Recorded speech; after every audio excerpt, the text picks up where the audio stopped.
Wilis Jones, Willis L. Jones. Lee is the middle name. Lee kind of went down the drain for everybody. Somebody in the family was always, Lee was a middle name. Anyway, I was born on a farm. We lived on a farm about 8 miles northeast of Bloomfield, Nebraska, which is clear in the northeast corner of the state of Nebraska. And I was born at home on the farm, and we lived on that farm for about 2 years. And I don't remember, of course, anything there, but as we moved to different places, I started remembering things. And we moved to a farm about a mile west of Bloomfield, and that's where I started the school. I went to kindergarten there, and I guess things started there. I had the family. I was the middle of the family. I had 2 brothers older, 2 brothers younger, a sister older, and a sister younger. So I was right in the middle, and we did pretty good. My dad was a good farmer. He always could get farms to farm, and I had an older brother that was he liked to do things on his own, and my second brother was Lowell Jones. He became a minister, and right now I can't remember exactly what year it was, but anyway, it was about back in the 30s that he became a minister, and he worked real hard at it. And my oldest sister, she got married. They had a family, and I don't know. I guess I was about 6 years old, and I remember we went to a school picnic, and it was at the end of the school year. We came home, and my oldest brother said, well, he said, of course, back in those days, we didn't even have a car. We drove horses, and he said, would you feed the horses? And I said, yeah. So I went in the barn, in the granary, and I got a can of food, grain, and took it and dumped it in one of the horses' troughs. And he bit me. He bit my ear off. And I was really sad about that. I didn't like that. They took me to the doctor, of course, and the doctor said, well, he said if we could have had the ear, we could have sewed it back on, but he says there's nothing we can do about it. So they just patched it up. Anyway, I was pretty sad about that. But anyway, at that school, I started the school in the kindergarten, and then we moved on this farm way up northeast near Niobrara, Nebraska, and they put me in the first grade, and I don't know, I didn't like it very well, so we lived about a mile from the school, so one day I just decided I didn't like it, I'm going home, so I went home, and I hid in the grove of trees up there. Well, my youngest sister saw me, and she came out, and I told her, I don't like it in school. So she said, okay. I said, don't tell Mom. And so she said, well, I won't tell her. But she said she's going to find out anyway sometime. Anyway, they finally found me, and then they told me that I didn't have to go back to school until the next year, and I would be in the first grade. I didn't like that. And then from that place, we moved to, well, we didn't move for quite a while. We moved about 5 miles east of Bloomfield Farm. And by,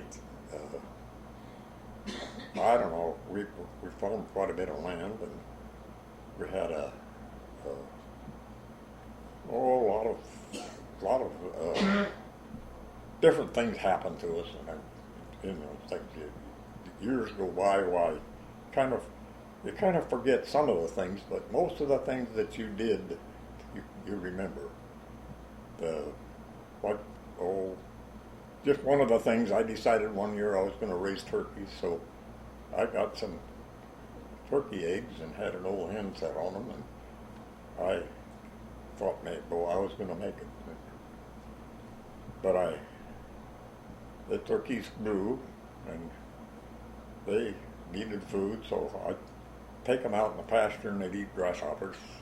Back in those days, grasshoppers were abundant. We had lots of them. Dry weather, lots of dry weather. My folks suffered through a lot of it. They worked hard. They kept us fed. We were happy, and our family was pretty close knit. We had a little argument once in a while, but not very much. But one day I remember I don't know what I did, something that my sister didn't like anyway. She told my mom, and my mom berated me a little bit. I decided I'd run away from home. My dad was at a threshing crew, on a threshing crew, and it was about time for him to come home anyway, so I knew where he was, so I just went down the road and met him. And when I come home, my mother grabbed me and hugged me and kissed me. I can remember that just like it was yesterday. And that made me pretty happy. And things kept going. I finally graduated from country school and started the high school in Bloomfield. And, we did pretty good. I wasn't an excellent student, but I worked hard at it. Most of the time, I had chores to do, Sometimes I'd even walk 5 miles to school, and most of the time I had a ride of some kind. My dad had an old Ford. He'd take me. He didn't take me. One of the neighbors would come by and pick me up. We had lots of horses. Not a lot of them, but horses to do our farming with. It was a case of,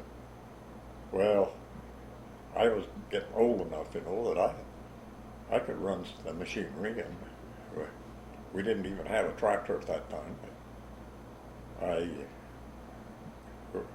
We borrowed a horse from my brother-in-law to make another team of horses so I could cultivate. And we had a single row cultivator, and this horse was named Jim. We called him Old Jim. He was a great big gelding, a huge horse, and he just loved to lean over the fence and eat the first row of corn if he could get to it. We kept that horse for quite a while. But when he'd lean over the fence, you could hear the fence squeak for miles, down the line. And sometimes he'd pull it loose, and we'd have to go fix it. But he was pretty lazy, and he didn't like to work. But we put him with another horse, and my dad says, you just drive those two. But I couldn't hardly get him to go. And I finally, he'd go a little ways, and then just if I hollered at him or something, it didn't seem to do any good. He'd just stop, and sometimes he had to go to the bathroom. I'd stop. I can remember that I decided something had to be done, so I fixed up used to have in a Model T Ford, they had coils, and they were kind of like a magneto, and I hooked that up to his harness. And I could reach over and touch a button, and boy, it sent a thrill to him, you know. Way we'd go down the field, probably cultivating out more corn than I was cultivating. So. But anyway, my brother-in-law, the one that owned the horse, he was helping us at the same time, and he'd sit there and laugh and laugh and laugh after he see us going down. Anyway, I finally got the horse to where I could make him go. I felt kind of sorry for him. And it was, I don't know, eventually, well, he probably went to dog food or something, but I feel like he did pretty good for us, and I've always kind of wondered if there was a horse heaven. I think he probably would have been in there.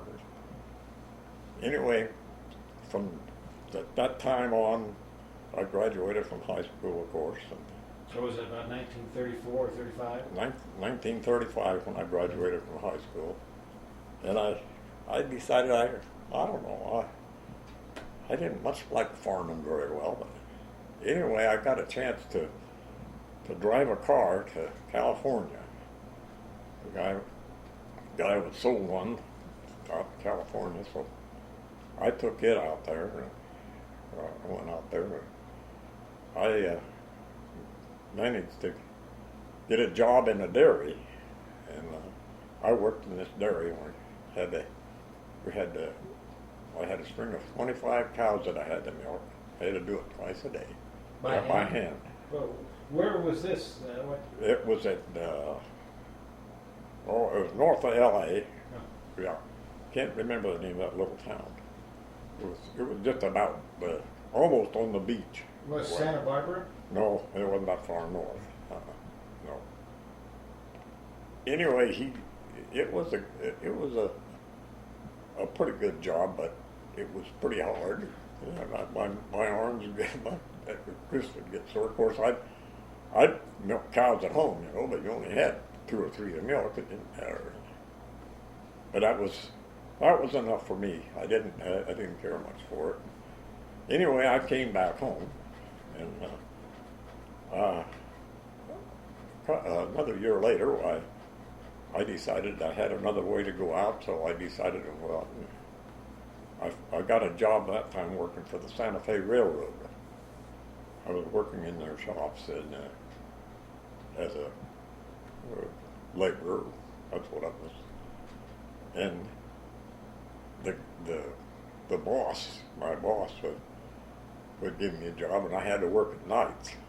And they had oil-burning engines at that time, and they liked to keep them clean, so they wiped them every night, the engines off with oil. You used an oily rag and wiped them off, and they in the roundhouse they put in a bunch of them, and then they tell you had to do this many, you know. Well, the labor crew that would come on in the daytime, they'd have to do them too. Well, I know this one night why they told me to do so many, and so I did them, and I was done. I couldn't. I decided that I'd just go ahead and do some more, and it made the labor crew pretty mad because when they come to work, that work was done, so they had to clean out the pits, and they didn't like that. So I got a little trouble. But anyway, about this time, I got a notice from the draft board. They invited me to come and join the Army, and there was no RSVP on it or anything, so I guess I just decided I'd have to do it. So I told the boss. The boss took me to the big boss, and he says, "You don't have to go." He says, "I'll give you a job firing." And he says, "You can fire these engines for us," and he said, "then you don't have to go." And I said, I thought about it a little bit, and I said, "Well," I said, "it's only for a year." I said, this draft is just for a year, and then I'll come back." And he said, "Well, if you want to do that, that's fine. When you come back, you'll have a job." About what year was that, Willis? It would have been in 41. Okay. early 41. And anyway, my draft notice was to be for the 1st of July, 41. You just received your draft notice. Yeah, and I decided I'd have to go, of course, and since they invited me, and we got from Creighton, Nebraska. They loaded us on a train, took us to Norfolk, and they gave us a medical examination there, and from there we went to Fort Crook, Omaha, and that's where I was inducted into the service.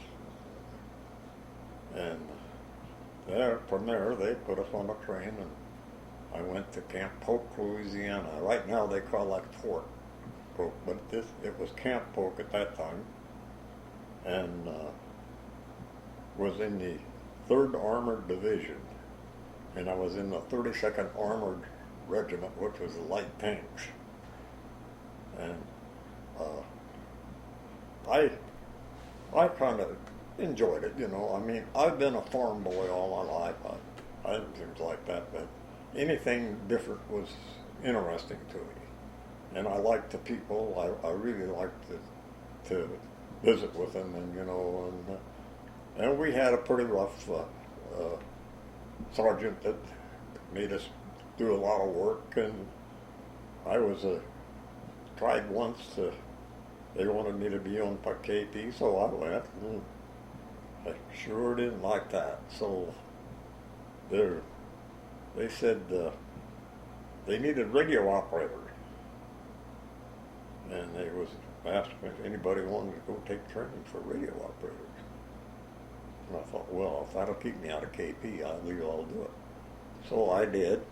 I took training for, I don't know, seemed like quite a while, but I think it was only for a couple of months. And there was continuous wave, CW, and back in those days it was kind of different. Anyway, that didn't really work out too good for me, because you get inside of a tank and try to send a message while their tank is going over tree stumps and one thing and another, and trying to using the key to transmit the message with, and it was pretty hard to do. You know, it was da-dom, da-dom, da-dom, da-dom, all that stuff. I decided that was not for me. I didn't think I would do that at all. About this time, they decided that I had the commercial training in high school, and that I could type and things like that. So they made me company clerk. Well, that was an interesting job, very interesting. I enjoyed it, and I was kind of responsible for a lot of things. And I know one time sometime they were on a mission of some kind, and one of the motorcycle riders hit a mule. It was down in Louisiana, you know, I mean, out in the country someplace, and the farmer wanted to pay for that mule, but they never could find the mule, and they'd bring witnesses in, and I'd have to type up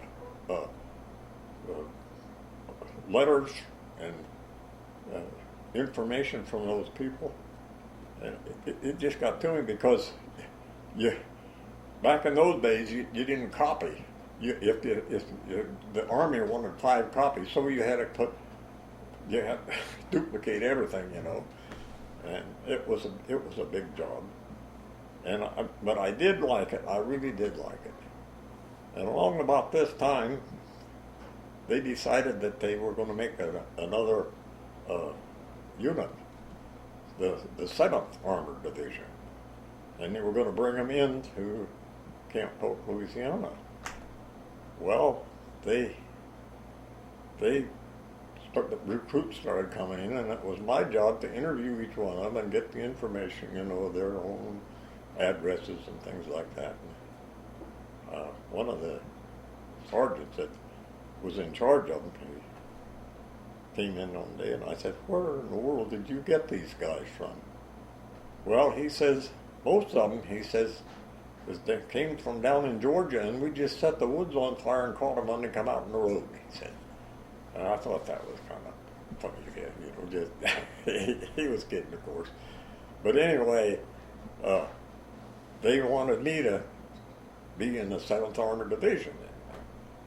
And I didn't think I wanted to do that. I was leaving so many of my buddies, and they were already getting ready. As a matter of fact, at that time, they were going out into the desert for maneuvers, and I was supposed to go with them, but they wanted me to stay in the 7th, and I saw where they were. If you could pass a test, they'd take you in the Army Air Corp. So I went and I talked to my commander. Well, he says, that's okay. He says, you go ahead, and he says, I'll make arrangements to get your medical examination first. You'll have to do that first. So I did. And then they sent me to Alexandria, Louisiana, or someplace, I can't remember, where I had to take the test. And it was kind of a long test, but I passed it. And so they put me in the Army Air Corps. And I went to San Antonio, Texas, as pre-flight, and took my ground school and everything down there. Was that Kelly or Randolph? It was Kelly, yeah. And it was very interesting. I really learned a lot, but for instance, in high school, I don't know, for some reason or other, I never could get geometry or algebra. I just couldn't understand what it was. So anyway, you had to take these courses in ground school, you're supposed to pass them. So. But there was a lot of guys there who had even been through college, and they helped me. And I finally got through it, and got all the way through it. And so they said, well, you can be a pilot. So I'd been there for, that would have been in 42, and I went through Christmas there, I think. And then I went to, from there I went to Pine Bluff, Arkansas, to primary flight training. And that was a wonderful place. It was a place where all the officers for years had come for flight training. So you were an Air Cadet at this time? Yes. When I went into, I was a cadet as soon as I passed my test and went into the Army Air Corps. I liked it very well, enjoyed it. Primary was wonderful. They made us work. It seemed like every place I went, you took basic over again. You had to learn everything over again. Yeah. It didn't bother me. I'd see guys who just hated it, and I couldn't understand why they did.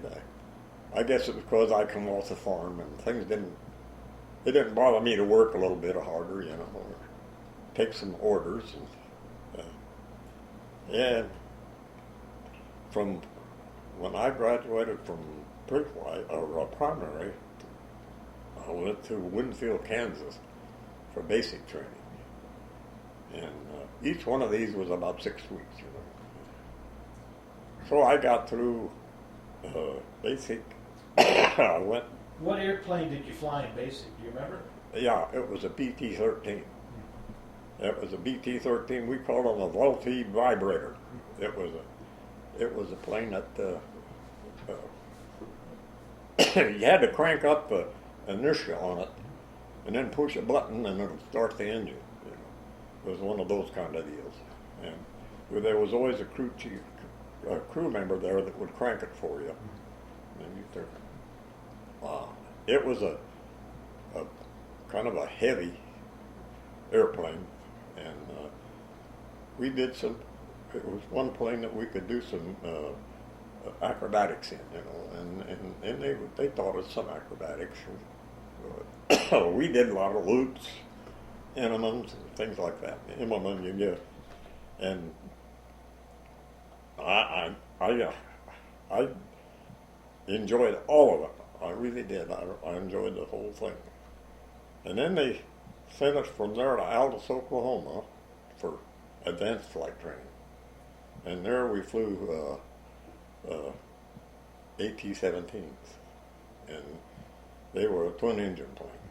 So I was pretty well set on I was going to be in multiple engine aircraft, So we had a real good crew in cadets there. That they were real buddies. Everybody was.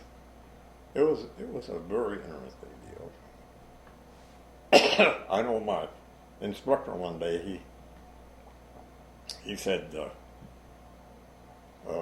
he was going to go to Vernon, Texas, which was south of there, and I know he had a friend over there, and he said we got in the air, and he said your door isn't closed,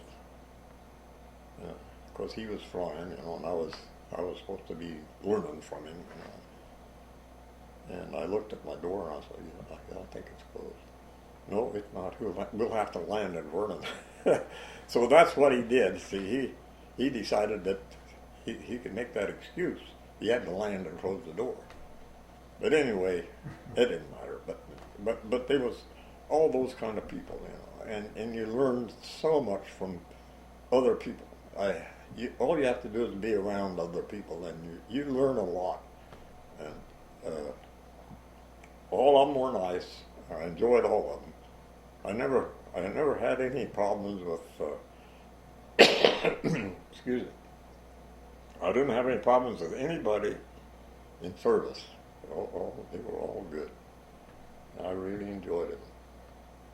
And from when I graduated, of course, from cadets in Aldous, Oklahoma, and then went to when I was graduated, Lucy, my wife, my girlfriend, came down, and we were married in Aldous, Oklahoma, and that was in 1943, June of 43, and then I had to go to Dalhart, Texas, for advanced B-17 training, and that was a lot of fun.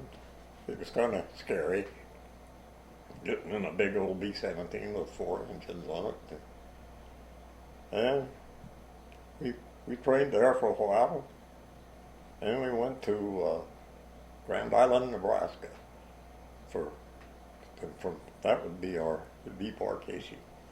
So we didn't do any training there, but we went through all the rigmarole of going overseas. And did your crew come together there? So you had all 10 crew members. The crew was, well, I missed one place from we went from when I graduated. I went to Pyle, Texas, and that's where we got our crew. That crew was, yeah, they were. That crew was with us until, well, almost till the end. And they were a wonderful bunch of guys. They were all real good at their jobs, and they easy to handle. Everybody was congenial, and it just seemed to me like that things just worked out perfectly as far as I'm concerned. What seat did you have in the cockpit, left or right? I was on the right side. I was co-pilot. And the pilot was graduated in the class ahead of me. And he was from Watertown, South Dakota. Lee Beavers was his name. As a matter of fact, he's still alive, and he is the only one besides myself that's left on that crew. The rest of them were all gone. He was a good pilot, and of course I got to do a lot of the flying and a lot of the training. But after we left Pyote and went to Dalhart and trained and then to Grand Island, and then we flew from Grand Island to, we were forced down in Newfoundland. We had to stay there 2 weeks because of the weather. And from there we flew to Ireland, and from Ireland we went across on a boat to England, and we was in England for, I don't know, before we were assigned to the 96th Bomb Group. You didn't fly your own B-17 over there then? No, we flew with there was a crew that took us. They wouldn't let us fly over. And do you remember what month you arrived in England? It would have been in November Of 1943. Sure. Yeah. What base were you stationed at in England? It was Snetterton Heath was the name of the base. And it was just a little town there, you know, and right on the railroad. And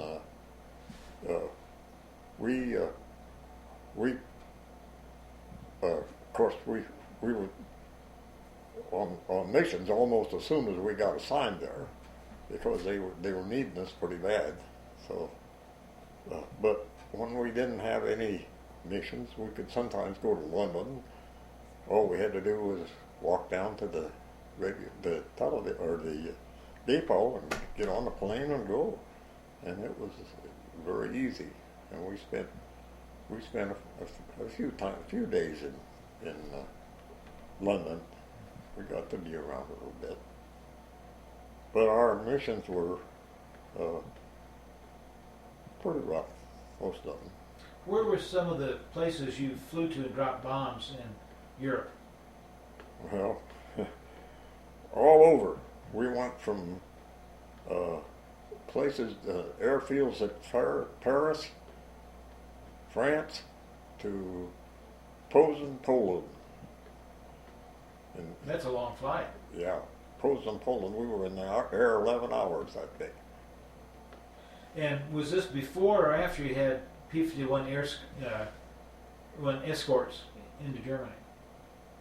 Well, this was after. We didn't have escorts to Posen, Poland. No, we didn't. No. We were lucky that we weren't in about 3 months earlier, because there were an awful lot of planes got shot down because we had no escort. The fighter planes would come in, and the German fighter planes, they were pretty good at it. But they bombed so much in their airfields, their aircraft factories, their ball bearing factories, and they claim now that by bombing their ball bearing factories was one of the biggest things that happened over there, as far as knocking Germany out, because they couldn't repair their planes. They just couldn't. And it got, when we started, sometimes we'd see maybe a dozen German planes way off up in the air, and pretty soon they'd come down, just come through our mission, trying to shoot us down, you know. But most of the time they'd take one pass, and that was it, because by that time we'd have escort planes in to watch for us. Escort planes, of course, started out, they were P-47s, and they weren't very fast, but they were real good divers. And then we had P-38s. They were pretty good planes, but I don't think they were as maneuverable the P-51s, when they came in, why we were set because they could follow us all the way in. Sometimes they'd go halfway with us, and then they'd go back, and there'd be another group come in and take over.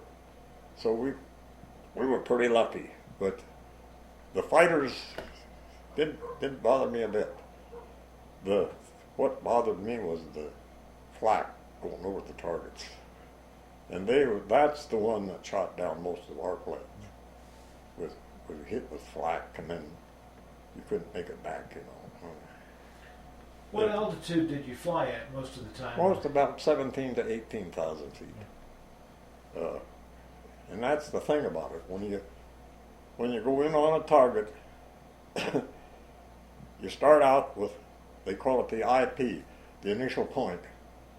And from that point, you didn't maneuver anything. You didn't change. You didn't change your altitude. You didn't change your speed. You didn't change anything, because the bombardier was, the head bombardier was on the site of the target, and he had it set. So, and it had to stay that way, because that way all of the bombs would fall in the same place.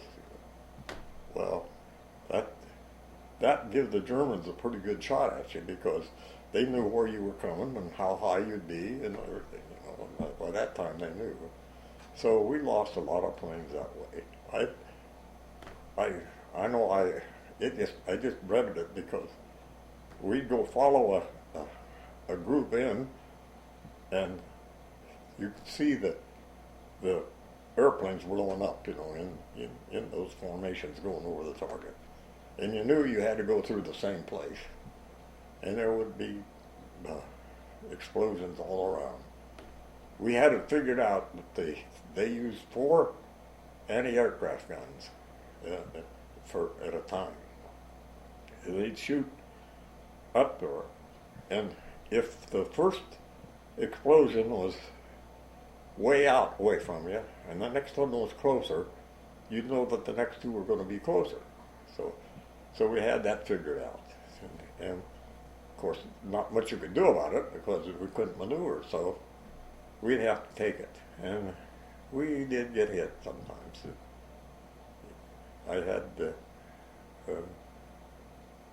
We had a couple of missions that were really bad, and of course, including the last one. But it was a different deal. You know, I was in pilot training. Was you? Yeah, down in Randolph Field in San Antonio. Uh-huh. But the bond that you developed with these other pilots, I've never bonded with anybody quite like that. Uh-huh. What was it like with your crew? With a crew? Your crew. Well, you mean what kind of guys? The relationship, the feeling towards each other. Oh, we were real close-knit, very close-knit. Everybody liked everybody. The enlisted men were all, they were all staff sergeants, you know, and they just got along really good, no problems at all. And we kept the same crew until about my 14th mission. My 14th mission, we got shot up real bad, and a couple of guys, one was killed and one was injured. So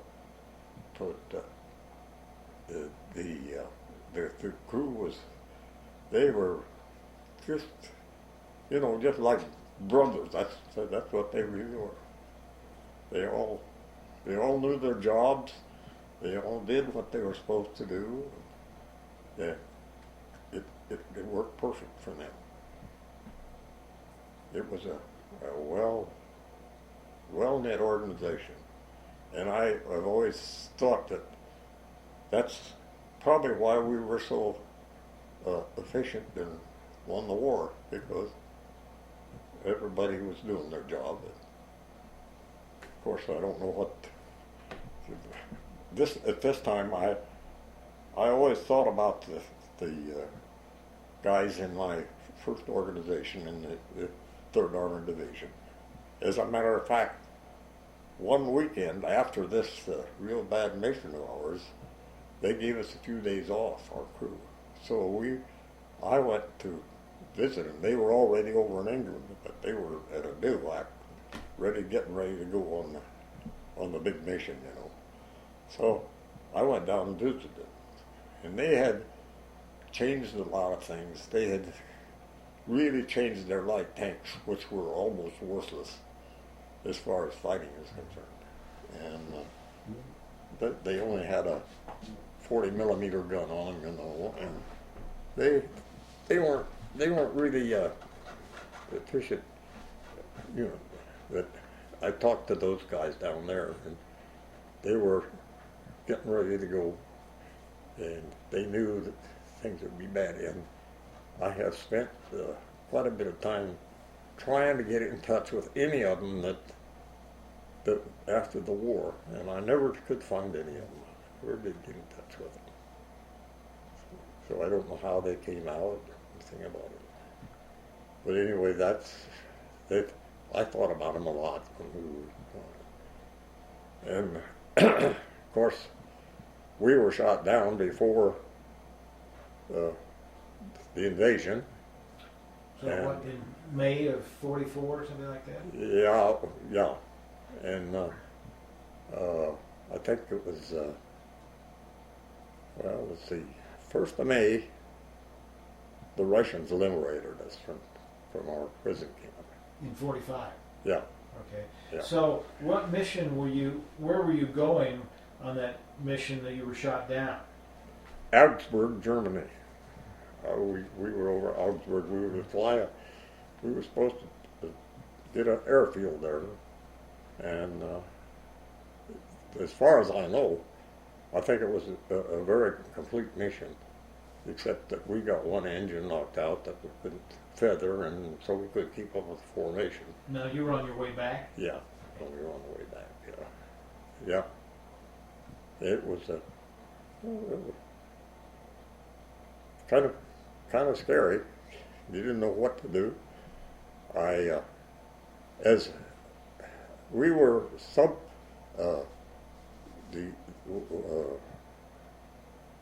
the lead plane in our group, in our squadron, I should say, in the squadron, which was the 338th, by the way, and they gave me the radio frequency of the fighter group that was supposed to be watching us. And after we found out that we couldn't keep up with the formation, I called them and I said, we're in trouble, we can't keep up. And they said, well, we see you, and we could see them way off to the left. There was, looked like a half a dozen planes. And I hadn't any more than hung up my phone when this German plane came in and shot up our controls. Everything was shot up. And then we decided we had to bail. So we bailed out. Did all 10 members get bail out? Everybody, yeah, they did. Everybody bailed out. Okay, I started to thinking about what are we going to do when we bail out? How are we going to do this? In the pilots in the B-17 used a chest pack for a parachute, and they had a harness that they put on, and you just wore that, and it had buckles on it, and you just snapped your parachute off. You know? So anyway, when we decided that couldn't get out, we couldn't fly, the boys in the back called and said that the cables from controls cables were just looked like spaghetti back there. Everything was just tore loose, and we couldn't keep it going in the air. But anyway, we kept the chest packs under our seat, right down there, just easy to get at. The only trouble was they had the handle and the ripcord on the same side. Well, when I reached down to get mine, pull it out, I pulled the wrong one, and it just exploded in the front. So I didn't know what to do. So anyway, I said, well, if I'm going to make it out of here, I've got to have that chute. So I put it on, and I gathered it up in my arms, and then there was an escape hatch up in near the front of the plane underneath, and it was probably, I don't know how big it was. I looked at one since, and I still can't figure out how I got out of there with that chute. But I did. I went through there, and I got out, and there was a little pilot chute that was right at the end. Well, I got a hold of that, and I just jerked it a little bit, and pretty soon the whole thing went out. So it was. So you're falling when this is happening? Yeah. And I got out. It opened up fine. Everything was fine. And about this time, we were floating down, and I saw this airplane coming, and it was a P-51, one of these boys that was supposed to be watching us,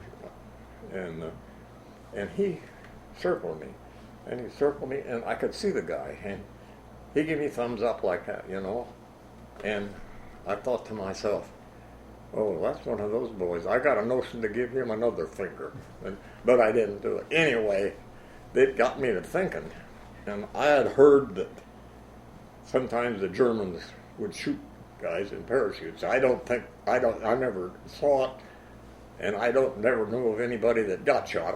So I don't know whether they did or not. But anyway, I decided that I better get down a little faster. So I'd heard that if you pull one of the shrouds, dump it a little bit, you can go faster then. So I did that, and I dropped. I don't know how far, but it felt to me like I was going 1,000 feet. But anyway, I let go of it. I didn't do that again. And when the navigator had gone out before me, and I started to tell you about what he did when he, in the airplane, he decided that he was going to be safe from somebody shooting from up underneath, So he got him a hold of a plate of steel someplace. I don't know where he got it, but he put it in our airplane underneath there.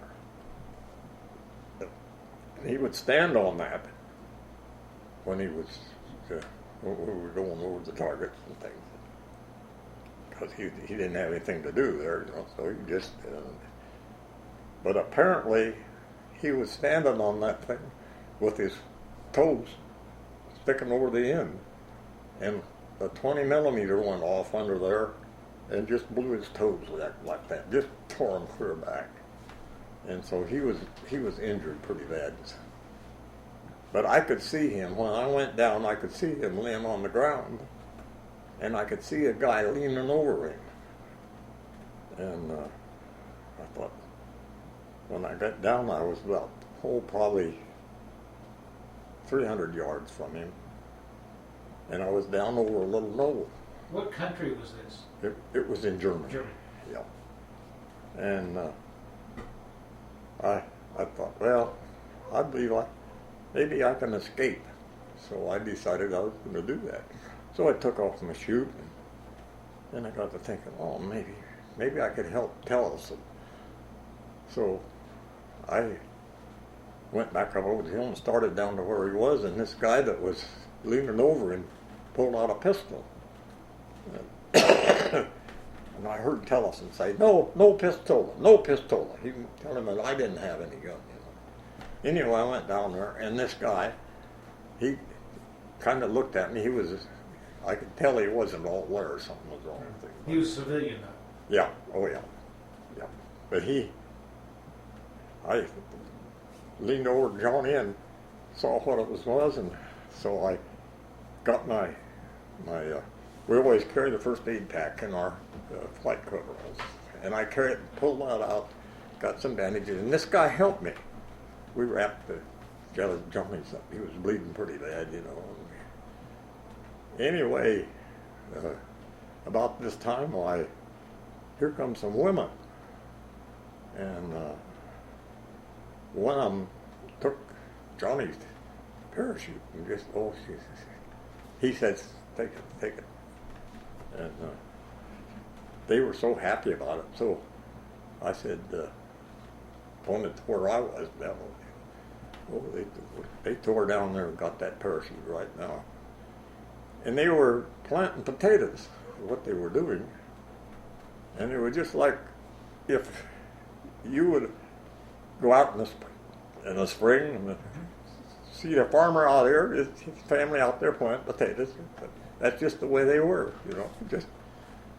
And they talked. Some of them could speak English. I remember one girl, probably about a 10th or 11th grader, she wanted to know if they were still dancing in London. That's what she asked. They're still dancing in London. I don't know what that meant to her, but anyway, we said yes, they were. She thought that London was wiped out, I guess. I don't know. Anyway, they loaded us in a wagon, pulled by 2 cows. And of course, the wagon was pretty rough. It was just the 2 of you? There were just there was 3 of us because the bombardier joined us there pretty soon. He joined us too. They already had him, by the way. Anyway, it was rough, and poor old Tillotson, that really hurt his foot, you know. They took us into this place, and it was kind of like a clinic. There was Catholic sisters there, and they dressed Johnny's foot, you know, and they worked on him. And I'd been hit by a piece of flak, and they dressed mine, and they got us all ready and took us down, put us on a train car, and here was the rest of the crew in that train car. Had you had any contact with the German military at this time? Yeah, they were. When we got to town, I should have said that these civilians turned us over to some German soldiers, and I just assumed these German soldiers were on the way on a furlough or just at home anyway. So, but they took us anyway. They took us, and then we got on this train, and they took us to a German airfield, and I do not, for the life of me, know where that was. I don't remember where it was. And they put us in a kind of a prison that they had at this air base, and then they got us some soup, and we stayed there for a day, and they loaded us in trucks. And they took us, they'd have to stop once in a while along the road. They'd find a pile of wood. These trucks were burning wood. And apparently the gas from the wood run the truck. So they took us that way to, see, they let us out of some town that had a hospital, and they put Johnny Tillotson in this hospital. And he says that while he was there, that there was a German pilot. They brought a German pilot in with his head all bandaged up, and he got to talking to him, and he was the pilot that shot us down. And so he kind of kept track with him, you know.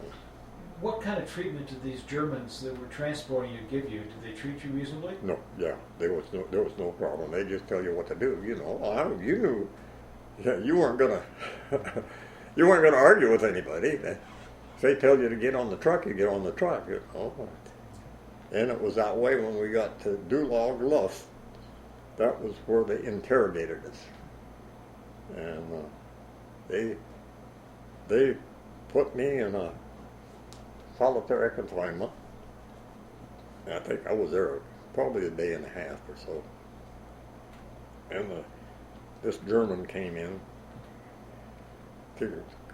just to look like an old German civilian, and he said, where were you? And I said, so I'll give you my serial number, and that's it. He said, you don't have to say anything. He says, I know where you took off yesterday morning. He said, I know where you were. He said, I know all about it. So he didn't bother anything. But then they took us from there, after they'd interrogated us, they took us by plane to Berlin. And from Berlin we went to Stalag then clear up on the Baltic. Clear way up. Stalag 1. And it was kind of a resort area of Germany, they tell me. And anyway, this prison camp there. Did it have a name or a number or anything? It was Stalag 1. That was the name of it.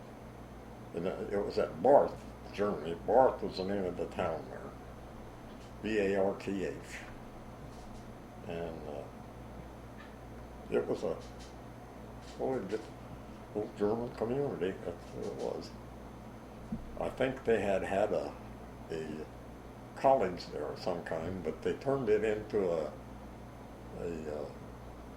anti-aircraft school to train them girls to run anti-aircraft guns. And we found that out afterwards that we were released. So, what kind of building did you stay in? Oh, they were kind of like an old barracks. That's what they were. Yeah, there was, I think, 15 of us in a room, and it probably was, I don't remember for sure, 20 of these barracks in our compound. We were in North 1 compound. Then there was a South compound. And then later there was a North Compound 2 and a North Compound 3. And they all had it. They wound up with 9,000 airmen in there. They didn't treat us bad.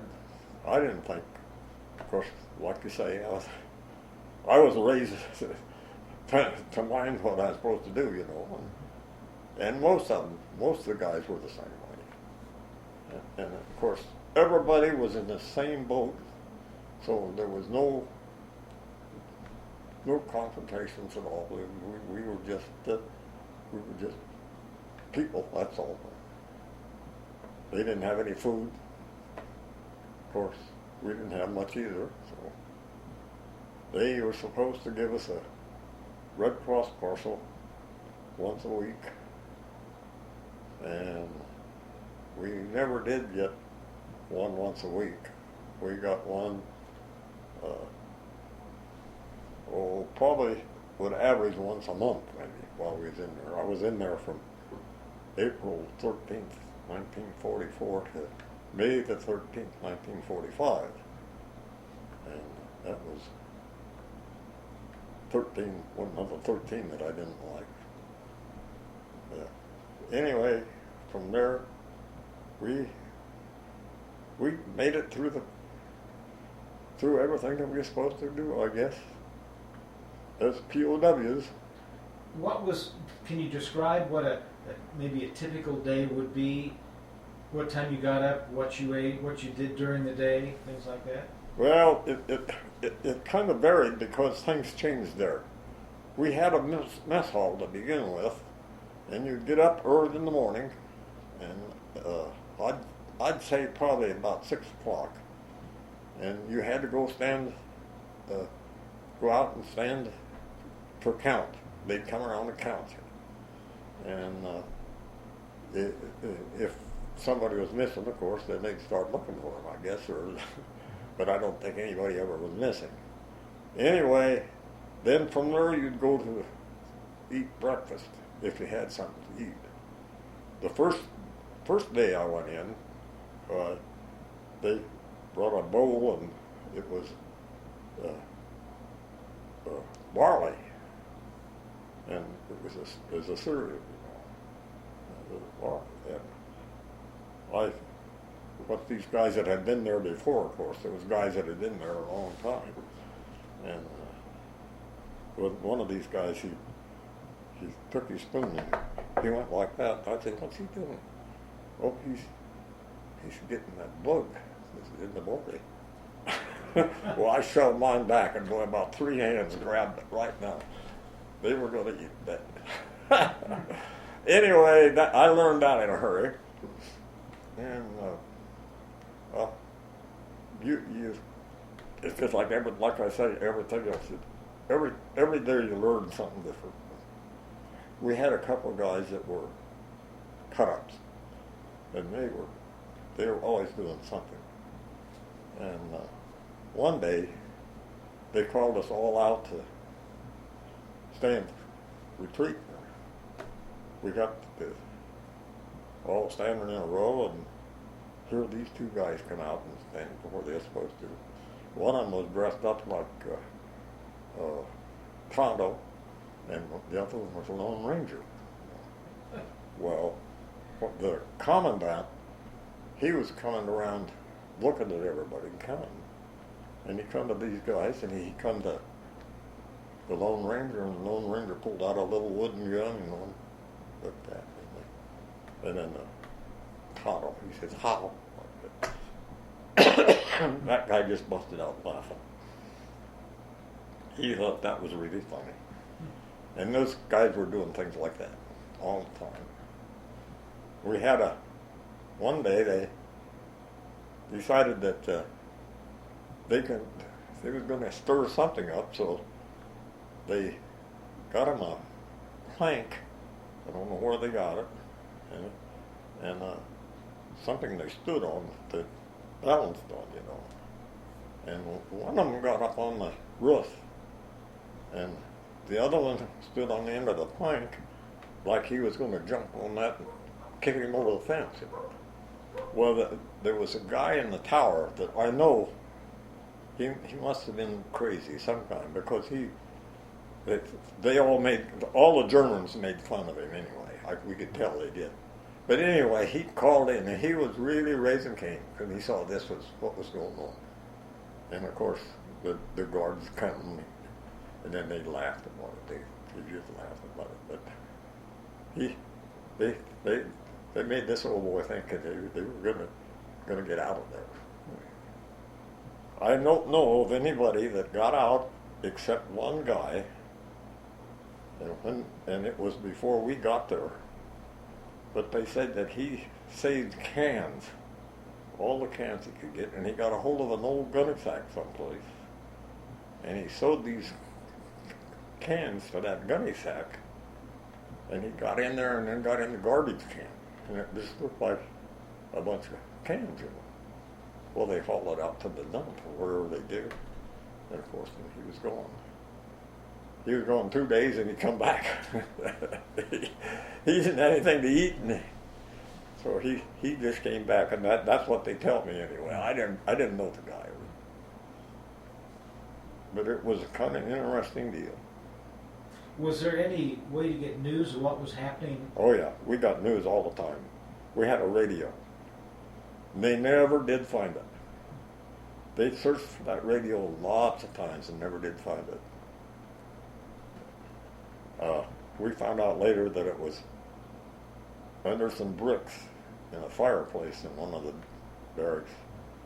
And as a matter of fact, we had a man there, Colonel Ross Greening was his name. He was a fighter pilot, but he was also a bomber pilot, and he had been on the mission to Tokyo that flew off of the aircraft carrier. Oh, with Doolittle? Yeah, and he flew from over there and dropped his bombs And he had to go on over into China and land. He couldn't go back, so he had to go to China. And he told a lot of interesting stories about it. Lots of them. And then What did you do with all your time? we did a lot of walking. I did a lot of walking. We just walked around inside the compound, you know. And you visit with guys, and so many guys that had different ideas about things. And one particular guy that I walked with decided he'd come from, he was in North Africa, and he says that he's going to go home and he's going to get all the white sheets that he could find, and he's going back over there and sell them to the Arabs. He says that's money right there. You were going to get what? White sheets. Sheets. Yeah, yeah. And he said the Arabs eat them up. He said they like them. And he tried to get me to go with him. And I said, no, I don't think so. But it's stories like that. One of those guys. Yeah. We just walk and walk and walk. One day we were walking by this barracks, and there'd been a cat in the compound. And we saw the hide of this cat come out of the window. Somebody had got him and killed him, and it was going to eat him. And things like that, you know. Yeah. They had one barracks in our compound. They put all the Jewish boys in. Now they separated them. They tried to keep them separated as much as they could. I don't think they ever treated them any different, really, than they did us, but they made them stay by themselves. I never did know. Of course, afterwards I found out what was going on. Was there any way to correspond with your wife back? Yes. Yeah, they'd let us write a letter. One every, I can't remember exactly. One a week, I guess it was, probably. And then she could write to me. Of course, he was all censored. You could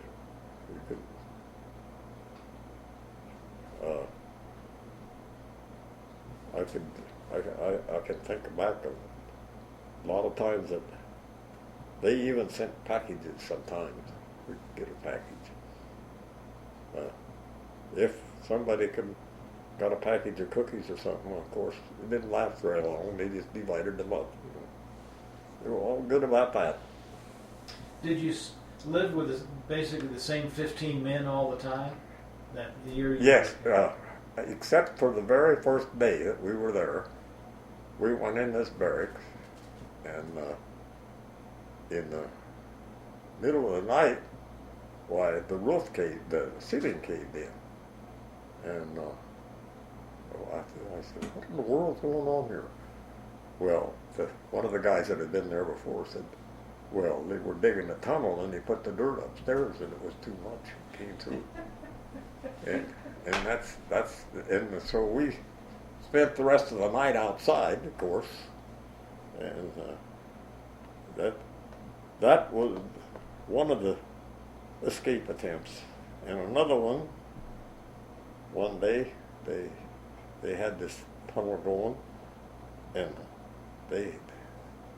I don't know what they were doing with the dirt. I never did figure out that, but they had this hole going around, and they were about almost to the fence. And one of the guards come around, sneaking around, and he found out that they had a trap door in the floor. They could raise that up and go down in there, you know, and he found that. So he sat on that, and then he called the tower to get to come. Well, those guys knew what happened, so they came up outside. They just came right up. Of course, they were all dirty and all everything. But everybody decided to take a shower all of a sudden. So they were all taking showers, so they never did know who the guys were that were trying to escape. Anyway, that was kind of funny. And it wouldn't be nothing very serious, you know. But that was a lot of things that happened and things that I remember. Well, tell me what the day was like when the Russians liberated the camp. Okay, when they came in that day, they gave orders to tear down all the fences. Do you remember what day that was again? There was the 1st of May, 1945. Right before the end of the war. Yeah, yeah. And they came in with,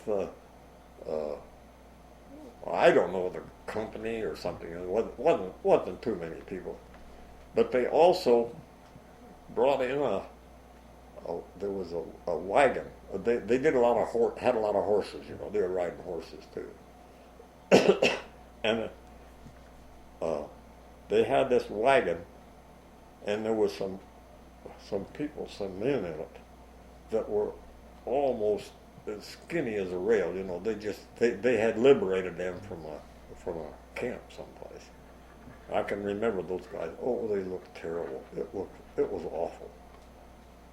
And they came in and they told us to go get some meat. They said there was some cows down someplace, and they told us to go get them.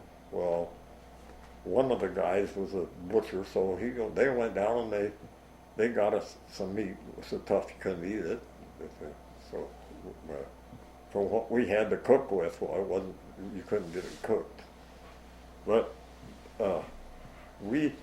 then they said you go to town.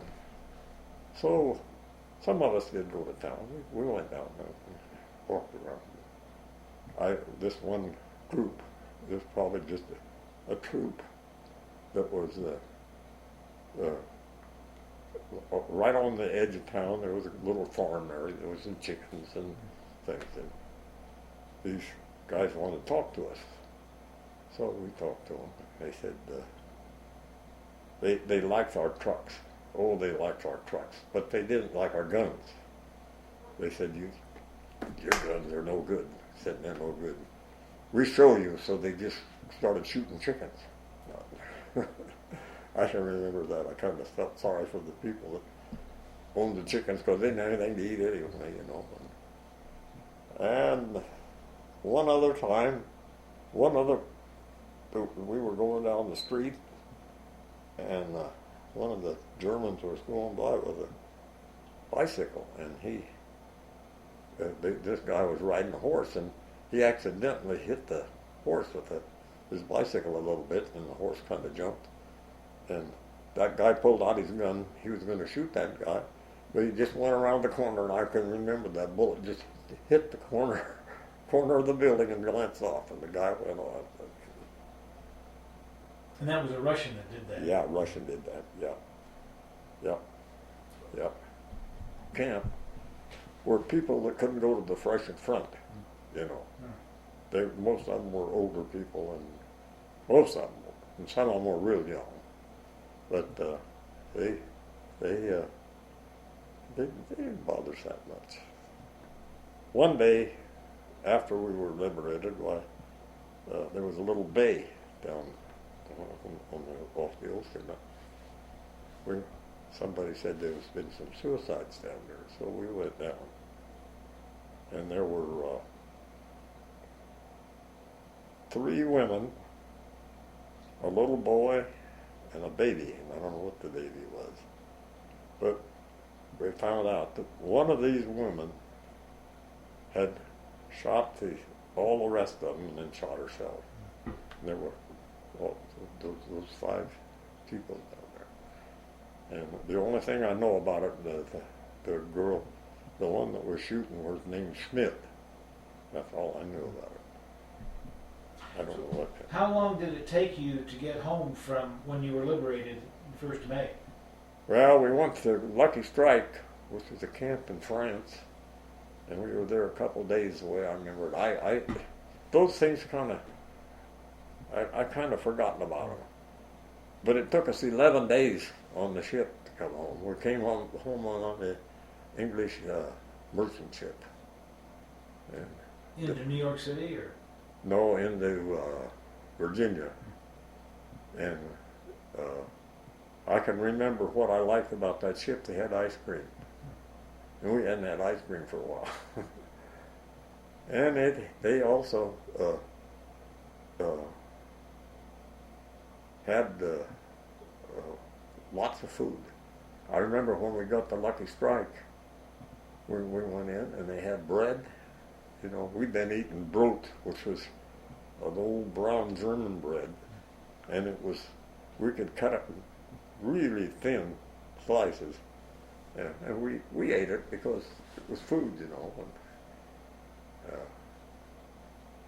but as far as other foods concerned over there, they had potatoes and turnips and some kind of rotten cheese. I don't know what it was. As far as I'm concerned, it wasn't good, although most of the guys thought it was great. When you got back to Virginia, did you have to stay in the service, or did they muster you out right away? It wasn't very long until they sent us to Fort Leavenworth, Kansas, to meet at Fort Leavenworth. And my wife met me in Fort Leavenworth, so yeah. Is that where you mustered out of the service then? Yes. Yeah. Was it before or after Japan surrendered? It was before. It was before because we were still concerned.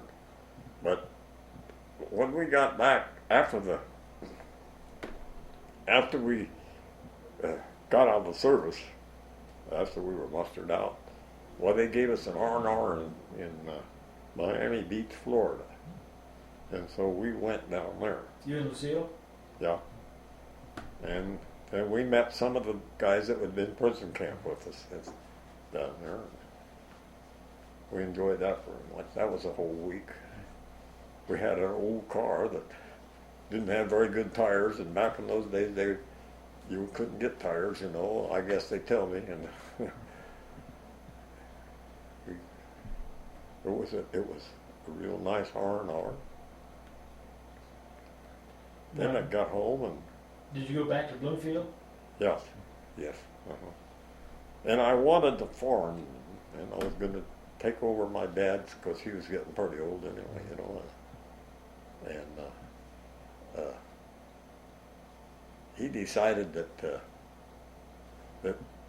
he needed to do something, so he had a sale, sold all his stuff, and I was going to take it, you know, but I went to the real estate dealer, and I told him I wanted a farm.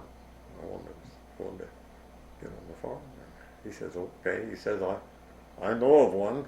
He says, I'll make the arrangements. So I said, well, let me know by this weekend because my dad's going to have a sale if I didn't. But he didn't call me and didn't call me. I waited a week and went back and he'd give it to somebody else. So I gave up on that. And I went to Central City, Nebraska. Yep. Central City? Yep. And I worked in a garage in Central City as a mechanic. And I stayed there until, let's see. What date was it we left?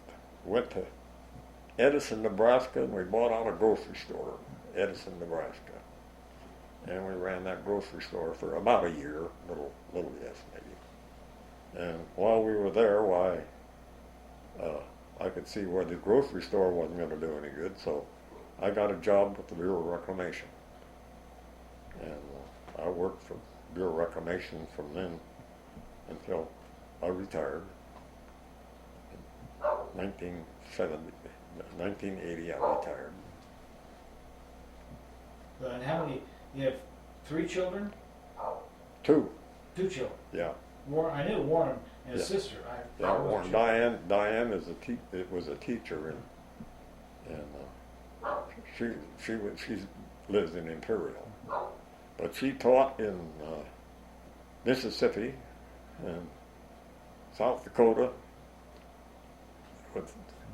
When her husband went to Vietnam, while he was in Vietnam. While he was training, he was down in Mississippi, and she she taught down there.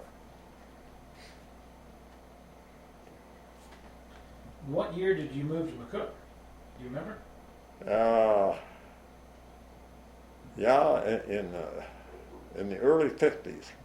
I'd say about maybe 53. Yeah, I think about 50. Because I think Warren said he was in school in Indianola or Cambridge or someplace. Well, I don't. He might have started the school in Indianola. I don't. You know. He was pretty young. Yeah, but he was very upset when we moved to McCook. So I bought him a bicycle. That made him happy. Well, he turned out to be a pretty good kid. Well, I guess that's. Seal did all she could do for him.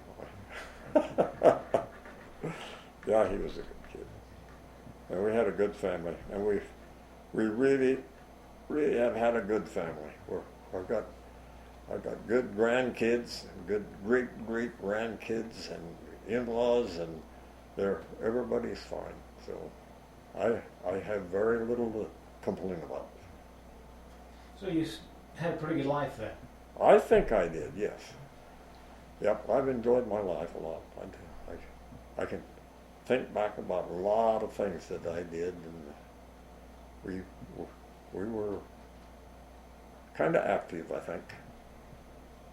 When I first retired, we did some traveling, and I guess maybe we got that out of our system. I don't know. Anyway, we enjoyed every minute of it. Yep. Yeah, I had no complications in my family that I know of, and just lived it out.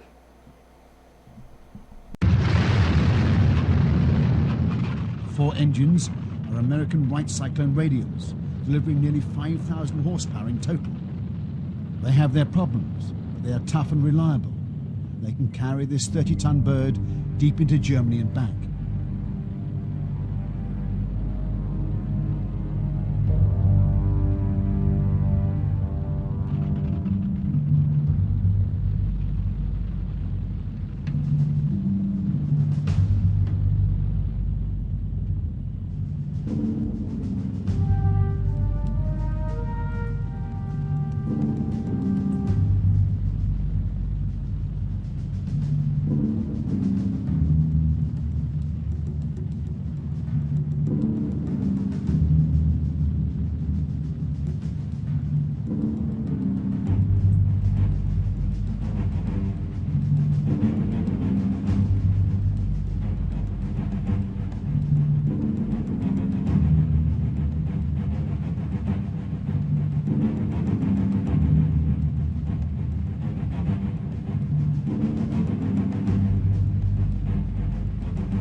the Memphis Belle climbs away, the elements of the bomber fleet begin to form up into their close formations, on which the whole of the US daylight bombing strategy stands or falls.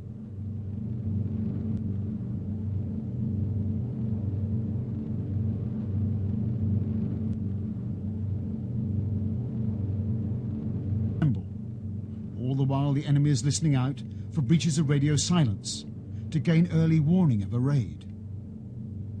Bob Morgan, as flight leader, skillfully eases the Memphis Belle into position with minute control and throttle adjustments, aware that every move he makes affects the other air. Flying calls for skill and concentration at any time. When it involved these big and heavily laden bombers, it brought a powerful additional pressure onto the pilots. Once formed up, the bombers climb away at 140 miles an hour, each plane burning aviation fuel at 400 gallons an hour, the big turbocharged engines working flat out. Higher and higher into the thinning air.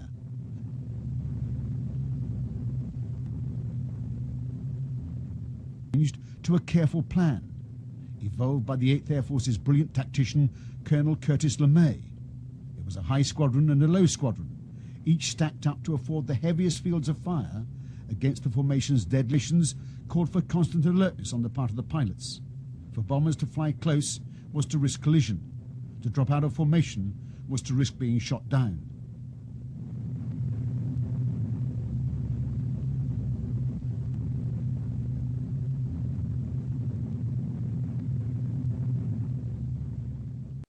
Flying in broad daylight was bad enough. Having the aircraft's position signalled by the condensation trails could invite disaster.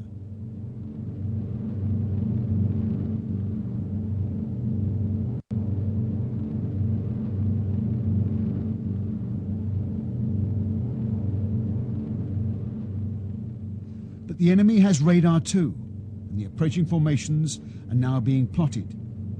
This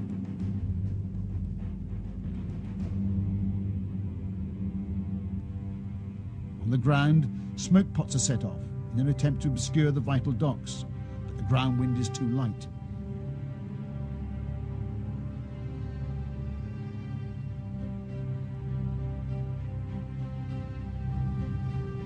Meanwhile, the guns set up an intense box barrage, a wall of bursting shells through which the bombers must fly.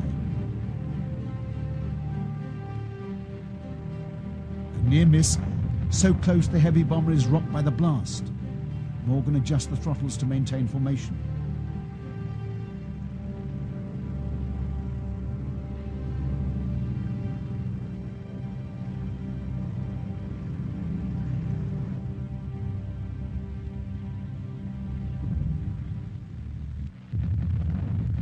Vince Evans, the bombardier, crouches over his sight, seemingly oblivious to the flak, intent on watching two pointers slowly coming together.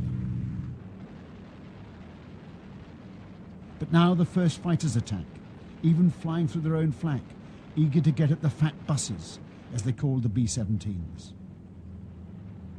Vince Evans must ignore the battle. When he drops the Belle's bombs, all the flight will follow his lead. Another Focke-Wulf wheels into the attack. All filmed by an unknown cameraman, standing at an open hatch in a minus 20 degrees, 200 mile an hour wind, calmly shooting remarkable action shots. Like this Focke-Wulf 190, intent on killing him.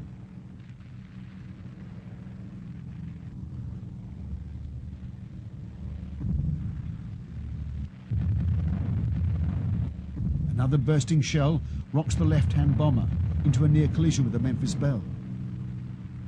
A B-17 up above is hit and begins to trail smoke, but it holds to the bombing run. The flak gets thicker, and the pilot struggles to keep the Memphis Belle straight and level. Where is this target? When will it come? To all the crew, the final run over the target seems like an age, passing in slow motion.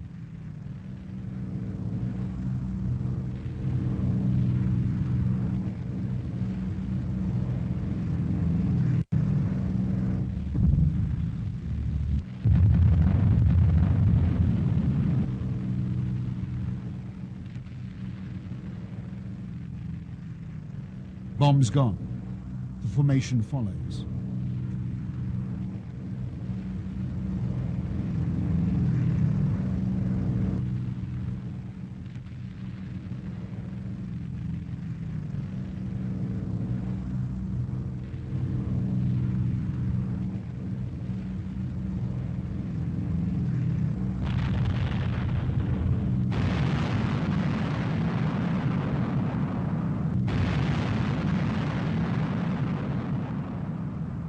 target is enveloped in smoke and flames.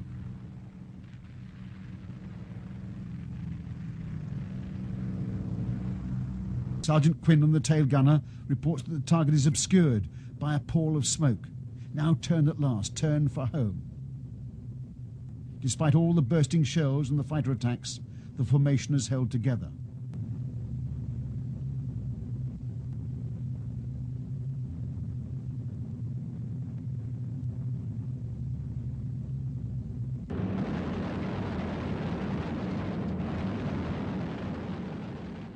The top gunner opens fire, spent cartridge cases spilling out all around him. It is the waist gunners that have most of the action, as the fighters wheel in from the side, cannons blazing.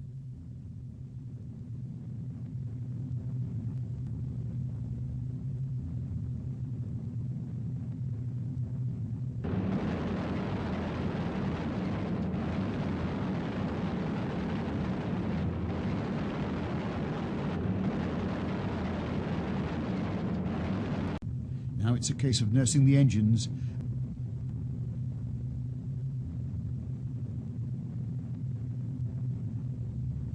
Below the Memphis Belle, with agonizing slowness, the low squadron of the 91st heads westward towards that English airfield.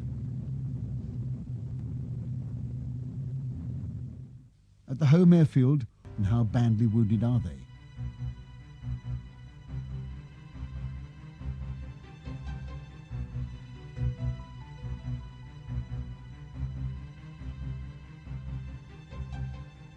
The bomber was hit by 20mm explosive cannon shells from a German fighter. B-17s returned to base. 36 left that morning. 20 have landed. The 21st lands without a scratch.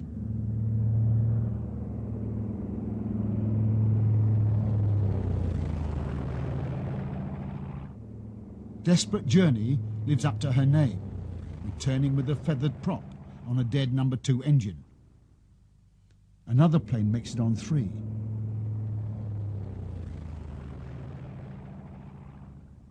Southern Comfort made it home this time with substantial damage.